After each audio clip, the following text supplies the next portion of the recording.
जळगाव जिल्ह्यातील यावल तालुक्यामधील चारमळी नावाचं गाव सातपुड्याच्या दऱ्याखोऱ्याच्या आतमध्ये आहे। या गावामध्ये जलजीवन मिशन ज्याचे पालकमंत्री जळगाव जिल्ह्याचे गुलाबराव पाटील आहेत, त्यांच्याच विभागाच्या 61 लाखाची योजना गेल्या 4 वर्षापासून तशीच पडून आहे।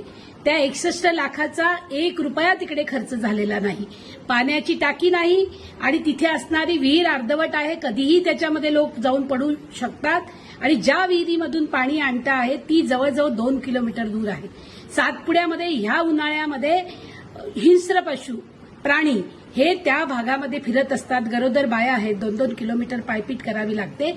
ही बाब अत्यंत निषेधार्ह असून आदरणीय पालकमंत्री गुलाबराव पाटलांनी याची तात्काळ चौकशी लावून आपल्या विभागामधील संबंधित अधिकाऱ्यांना जबाबदार धरत त्यांच्यावरती कार्यवाही करावी आणि या गावाला पाणी देण्याचा तात्काळ कार्यवाही करण्यात यावी।